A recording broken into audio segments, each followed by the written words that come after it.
कुरान पाक की तिलावत हर मुसलमान के लिए इतना ही जरूरी है जितना जिंदा रहने के लिए सांस लेना। रसूल अल्लाह सल्लल्लाहु अलैहि वसल्लम ने हमें कुरान मजीद की तिलावत का हुक्म दिया है और फरमाया है कि कुरान को पढ़ो और इस पर तौजा करो। लेकिन क्या आप जानते हैं कि कुरान की तिलावत के जितने फायदे हैं, दिन में एक वक्त ऐसा भी है जब तिलावत कुरान को मना है। बाज़ औक़ात कुरान की तिलावत सख्ती से ममनू है। इस वक्त में कुरान की तिलावत क्यों मना है? ये सवाल उन सवालों में से एक है जिसके बारे में हर कोई सोचता है लेकिन हकीकत मालूम नहीं होती। ये सवाल यकीनन तमाम मुसलमानों के ज़हनों में आता होगा कि उन औक़ात में इबादत क्यों नहीं की जाती या इन औक़ात में इबादत करना क्यों हराम है। लेकिन इसके पीछे असल हकीकत क्या है, आज की वीडियो में हम ये जानने की कोशिश करते हैं। 24 घंटों में 3 औक़ात ऐसे हैं जिनमें नमाज और सजदा की इजाजत नहीं।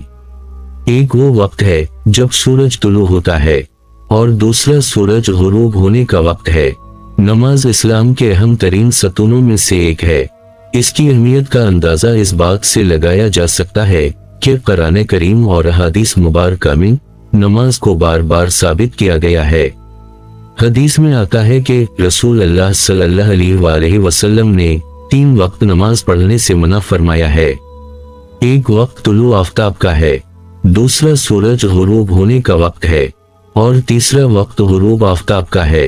इन वक़ात में नमाज की ममानत की असल वजह यह है कि उन खास वक़ात में कुफ़ार मक्का सूरज को सजदा करते थे। इसलिए मुसलमानों को इन औक़ात में इबादत करने से मना किया गया ताकि कुफ़ार ये ना समझें कि मुसलमान भी उनकी तरह सूरज की इबादत करते हैं। इसके अलावा इन तीनों औक़ात में शैतान भी सूरज के करीब हो जाता है और अपने आप को अपना माबूद और मसजूद बनाकर खुश होता है। एक सहाबी फरमाते हैं कि रसूल अल्लाह सल्लल्लाहु अलैहि वसल्लम ने हमें हुक्म दिया कि सूरज तुलू होने के वक्त नमाज छोड़ दें जो पहले जाहिर हो ताकि वो वाज़ेह और बुलंद हो जाए, और जब सूरज का किनारा गायब हो जाए तो नमाज छोड़ दो ताकि वो बिल्कुल गायब हो जाए। और तौलुए आफ्ताब और गौरूब आफ्ताब के वक्त नमाज पढ़ना मना है।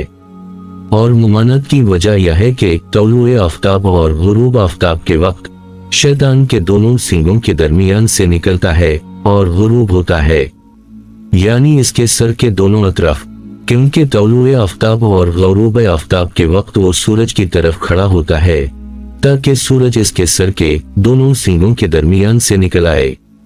इसलिए जो इस वक्त नमाज पढ़ेगा वो उसका क़ब्ला होगा।